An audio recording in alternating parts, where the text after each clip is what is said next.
今年去多伦多开世界肺癌大会的时候，其实在这个荷兰、比利时，他们有做过一个全国性的研究。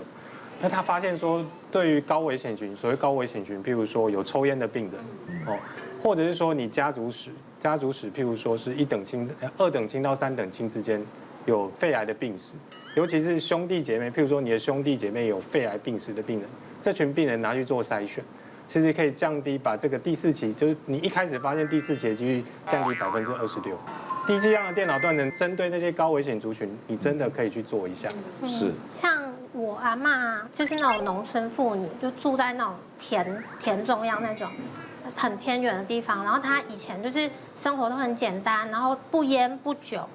就是那种你们可以想象，她5点多就起床，然后一整天就是做田什么的，唯一可以接触到的致癌物就只有做菜。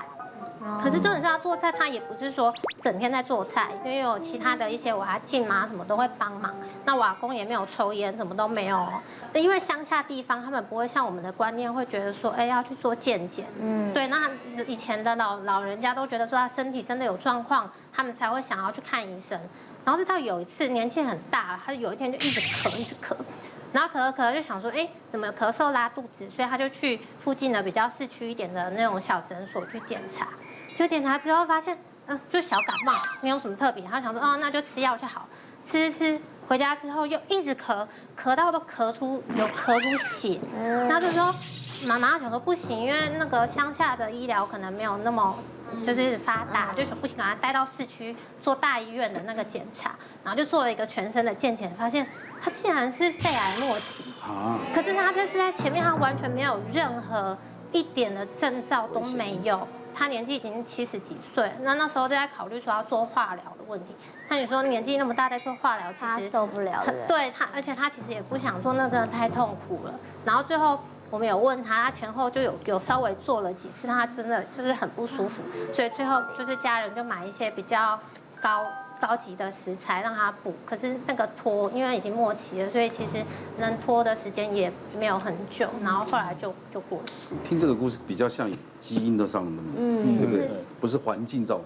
比较少。对于癌症的这个方面哈，家里如果全部的家族只有一个得，先不要太紧张，因为所有的癌症发作，目前统计最多的还是叫偶发性的，有些也就是你家族只有这一个，不是真的什么家族有问题。一般家族真的有问题，需要做到基因筛检，一般都是要3个。如果你家人什么表亲什么加一加3个肺癌，那你就要去做基因筛检跟肺癌有关。可是他如果不是有其他的亲戚，但不是肺癌，就是可能是。每种癌症的诱发的基因不一定一样。对。医师，可是我最近就是去做那个健康检查的了解，我还没去做，他就跟我讲说一定要照刚刚那叫什么 CT low， 就是他说因为爸爸有这个疾病过世，他就说我们家的小孩都应该要去照。这其实就像家族树一样，然后如果是你的兄弟姐妹，因为你的基因都是从爸爸妈妈一起过来的，对，这个几率比较高。如果说是你的上一代，比如说是爸爸有，但是你还有妈妈的基因到你这边，其实你的几率，所以兄弟姐妹比较重要。兄弟姐妹如果有，因为你的基因相似度在兄弟姐妹之间是最高的。跟爸爸妈妈，因为你只有拿爸爸的一半，妈妈的一半。对，这个也有新上的一课了。像我门诊我自己就有一个门诊的护理师啊，他40几岁。那他也没有抽烟，也没有喝酒，但是他想说新闻一直在报啊，说肺癌是10大癌症死因之首啊。他本身空污又那么严重，他本身是家庭主妇，他每天都煮菜。他想说，那我自费来做一下那个低剂量的肺部电脑断层的筛检，然后员工有特价。他一做就发现右上肺部有一个大概1点多公分的结节啊。那时候去找胸腔外科也没办法确定它到底是良性还是恶性的。后来胸腔镜把它开下来是第1期的肺癌。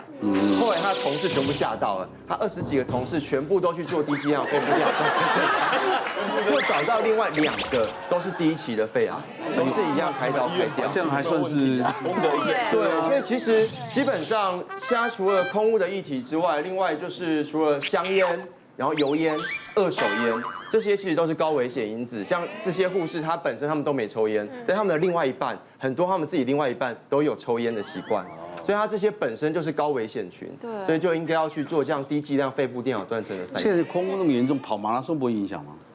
短时间如果你跑1次而已，其实1、2次不太会影响很大。第3个，比癌症还致命，心血管疾病连罗4.8万条人命，这么厉害，这也太多人命了吧？心血管疾病。刚刚听大家讨论这个癌症哈，谈论的非常的激烈，因为癌症是我们10大死因的第1名。不过我们先来讲一下第2名的，长期排居第2名的是心血管疾病，这个大家也不陌生。虽然说心血管疾病是第2名，但是如果把它相关的跟3高相关的，包括高血压、包括脑中风、包括糖尿病加起来的话，每一年我们台湾会死亡48000多人，还超过了癌症的这个大家族。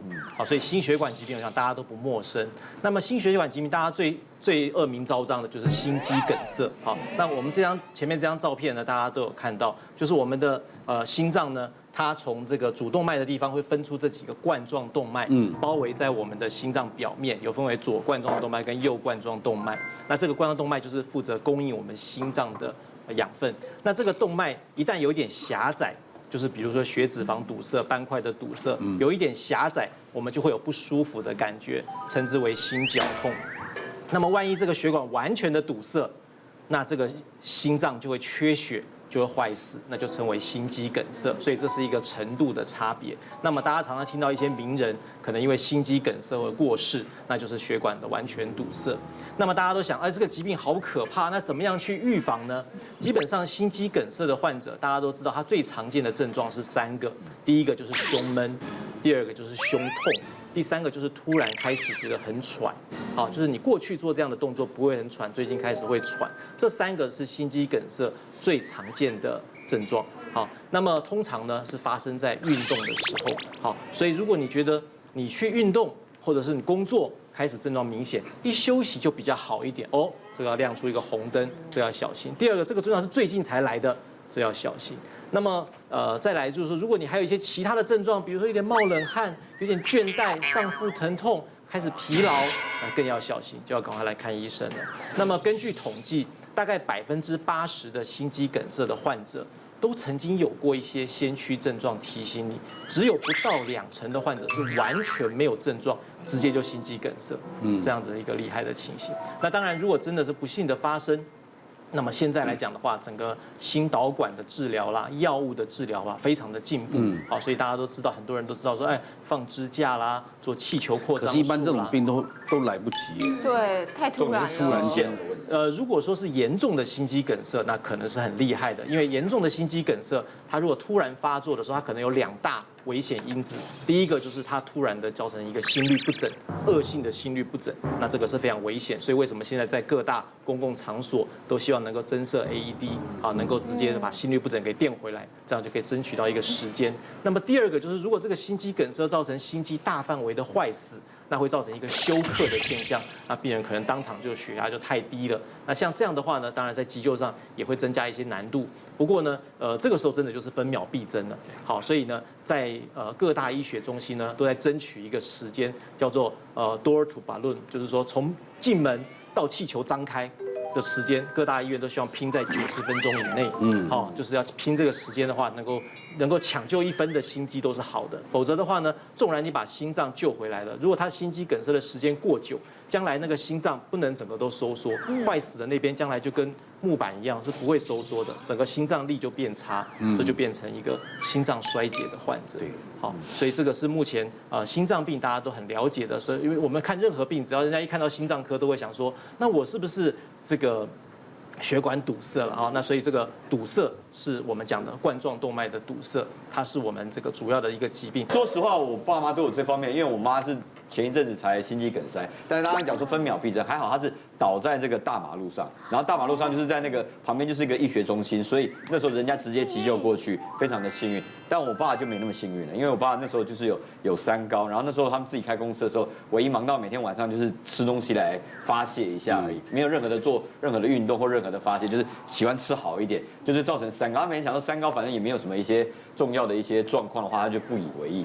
结果这样没想到有一阵子他就常常说什么身体痛啊或很不舒服，但那个时候他想说，因为我们家是运输公司，他有时候会自己搬货，他可能想说那可能是搬货的时候拉到，或者说筋肉拉伤，他说很痛很痛，他有时候就常去瞧，他瞧了也没有用。那我们大家就觉得说，那可能真的就跟那个没有什么关系，因为我们完全没有办法联想到这个所谓跟主动脉剥离有任何的关系。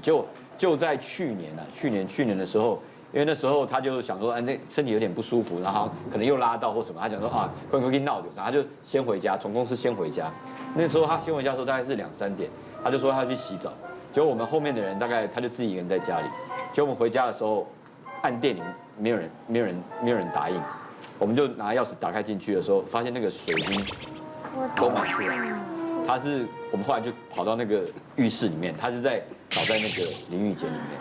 然后后来就紧急叫救护车送过去以后，发现是主动脉剥离。但是问题是，医生有判断说他离这个倒下去的时间、休克的时间，跟我们送医的时间，大概基本上已经过了3小时左右。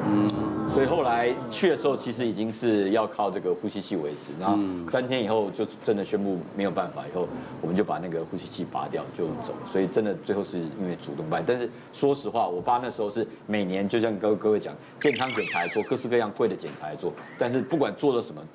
基本上那个报告来讲，都是除了3高问题，其实没有什么太大的一些。那你现在会不会针对这个问题特别注意？对，因为像我妈妈有这个，我们刚刚讲心肌梗塞倒在路上，然后我爸又有这个的话，其实我们现在就每年高危险群，对，就是高危险，所以都要做一些心电图，像这个 CT 那个我们之前讲的一些心电图啊、断层，我们都每年都尽量能做。但是也有一些医生讲说，那个做的话，只是能够那个预防，但不一定能够100%看得到，所以自己这个还是要小心一点。对啊，但是有能力还是要多关心。对，当然还是要多做一点。